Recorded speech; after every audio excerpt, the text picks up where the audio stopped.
recompensa do trabalho. Estou certo de que se você acha tão legal quanto o resto de nós, que a grande maioria das pessoas precisa aprender as coisas do jeito mais difícil, é natural pensar que se uma grande descoberta for feita na geração específica, todas as gerações seguintes saberiam e usariam isso para o seu benefício próprio.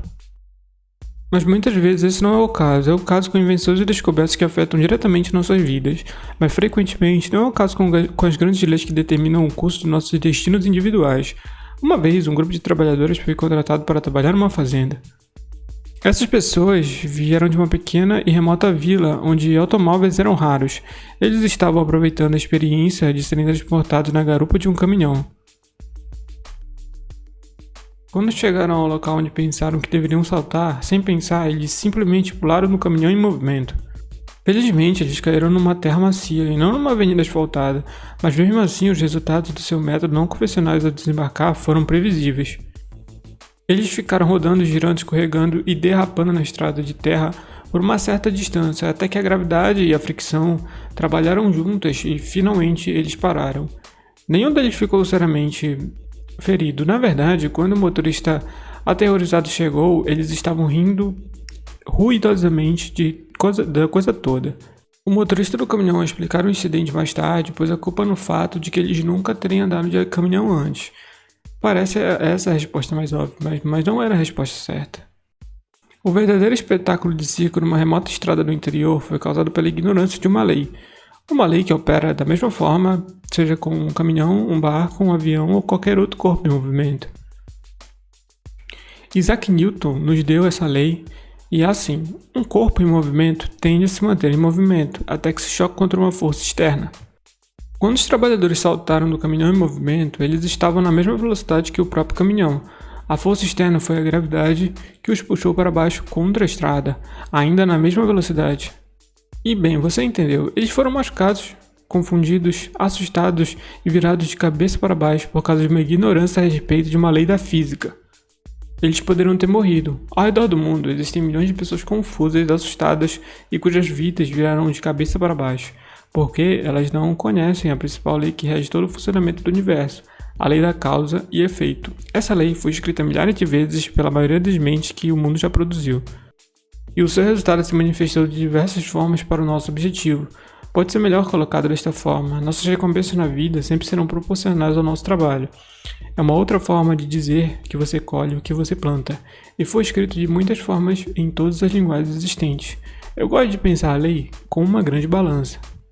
Em um dos pratos está escrito trabalho e no outro recompensa. O que quer que colocarmos no prato do trabalho, o mundo compensará no prato da recompensa.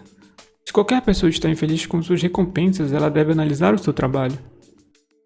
Ação-reação, você colhe o que você planta. O que você investe determina o que você recebe em troca. Tão simples, tão básico, tão verdadeiro e ainda assim tão compreendido. Se o negócio não está disponível na velocidade esperada, deve analisar sua contribuição, seu trabalho. Se uma pessoa está infeliz com a sua renda, deve analisar, reconsiderar o seu trabalho.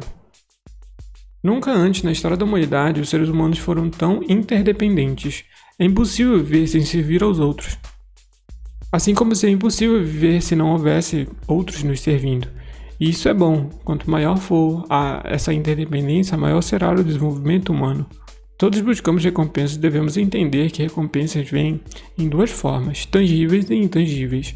Isto é, recompensas incluem o dinheiro que ganhamos, a casa que compramos, o carro que dirigimos e as roupas que usamos. Elas também incluem como sentimos a nossa felicidade, nossa paz de espírito e nossa satisfação pessoal. E também, por que não, as pessoas que encontramos e gostamos. Mas lembre-se, o que quer que busque, em forma de recompensa, precisamos primeiro merecer, sendo útil para os outros. Todas as tentativas de bular essa lei resultarão em fracasso, frustração e, se estender por muito tempo, a completa desmoralização. Podemos ver essa frustração por todos os lados. Podemos ver nas faces tensas e nervosas, nas montanhas de calmantes consumidas por todos os dias. E também podemos ver nos rostos sem emoções daqueles que juraram e julgaram também, tudo muito complicado. E simplesmente desistiram, se renderam ao vai e vem das circunstâncias. Quanto disso você supõe que seja apenas incompreensão dessas simples e maravilhosas leis da natureza? Acredito que boa parte seja consequência disso. Você entende essa lei? Entende por intelectualmente e emocionalmente? Se você entende, pode traçar um incrível caminho na vida, assim como os trabalhadores saltaram no caminho em movimento, e assim como as crianças colocam os dedos no caminho da porta, na verdade, quando ela está se fechando. Assim como o motorista descobre que não vai fazer a curva em alta velocidade. Quantas vezes você ficou confuso por agir contrário às regras? Não apenas as regras dos homens, mas as regras da natureza. Quantas vezes você esteve na posição do homem sentado em frente à fogueira vazia e me disse: "Me dê fogo, então fornecerei a lenha"? As pessoas parecem estar divididas entre aqueles que entendem que a lenha deve ser fornecida antes que ela forneça o calor a você, e aquelas que acham que elas devem ter o calor já predisposto, fornecendo lenha ou não, ou que pensam que devem conseguir um máximo de calor com o mínimo de lenha. A infelicidade do homem pode ser representada pela distância entre o que ele tem e o que ele quer. Quando ele conseguir o que quer, provavelmente vai querer ainda mais, mas é assim que as pessoas funcionam. Isso é bom, é um bom sinal. Esse descontentamento construtivo é o que impulsiona a constante evolução da civilização. Então faça isso, caso ainda não tenha feito. Determine o que você quer. Olhe objetivamente para onde se encontra agora, considere a distância entre você e o seu objetivo e determine formas de incrementar seu trabalho para construir uma ponte até o seu objetivo. Isso é planejar e usar a criatividade em sua vida. Isso também nos garante que nossos objetivos podem ser alcançados com o esforço individual. A vida de uma pessoa pode ser comparada a um terreno. Plantar no terreno é apenas o primeiro passo. Nós recebemos o terreno e isso é tudo que devemos receber. É o que fazemos com ele que determina nosso nível de grandeza e sucesso. É como a história do pastor que dirigia por uma linda fazenda. Os campos estavam cultivados em abundância, com plantações bem cuidadas. As cercas, a casa e os celeiros estavam limpos, organizados e recém-pintados. Uma fileira de árvores ia da estrada até a casa, onde haviam gramados e canteiros de flores. Era uma linda vista. Quando os fazendeiros que trabalhavam no campo chegou no final de uma fileira próxima à estrada, o pastor cumprimentou e disse: "Deus o abençoe com esta linda fazenda." O fazendeiro parou e pensou por um instante e respondeu: "Sim, e sou grato, mas você devia ter visto este lugar quando ele o tinha só para si. Veja."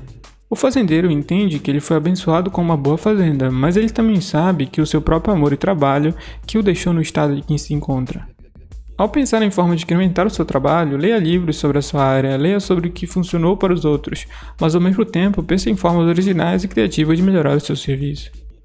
Formas de personalizá-lo e dar o seu toque pessoal. A cada manhã e ao longo do dia, faça essa pergunta a si mesmo: como posso melhorar o meu trabalho hoje, sabendo que minhas recompensas na vida devem ser proporcionais a ele? Faça isso todos os dias e você começará a criar um dos hábitos mais valiosos que existem.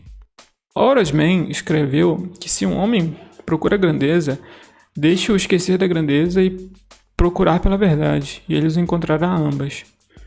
Veja, você pode acabar com toda a sua confusão, complicação, preocupação e medos, se for atrás da grande verdade, das grandes leis, das grandes variedades sobre quais todo o sucesso, toda conquista, todo mundo é construído. Se está preocupado com a sua renda ou com o seu futuro, você está olhando para o lado errado da balança. Olhe para o outro lado. Preocupe-se apenas em incrementar seu trabalho, em se tornar ótimo no que faz, e a sua renda e o seu futuro se resolverão sozinhos. Em On Vital Reserves, William James escreveu: comparado ao que deveríamos ser, estamos apenas meio acordados. Nossas chamas estão abafadas, nossos rascunhos estão revisados. Nós fazemos apenas o uso de uma pequena parte das nossas potenciais reservas mentais e físicas. Num sentido amplo, ele prosseguiu: o ser humano normalmente vive aquém de seus limites. Ele possui vários tipos de habilidades as quais não costuma usar. Ele vive abaixo do seu máximo e atua abaixo do seu melhor. Então, como podemos corrigir essa situação? William James nos deu a resposta. Ele escreveu: ou algum estímulo nos enche de entusiasmo emocional, ou alguma ideia de necessidade os induz a fazer um esforço extra. Entusiasmo, ideias e esforço, em outras palavras, são as coisas que fazem nossas barreiras. Muito bem. Deixe seu objetivo representar seu entusiasmo, suas ideias e esforços irão pesar no lado do trabalho e as recompensas o acompanharão. Elas serão suas. Elas são suas. E aí, gostou do vídeo? Então aproveite e se inscreve no canal e também clica no link da descrição do vídeo, onde tem nossos livros recomendados, beleza? Até a próxima!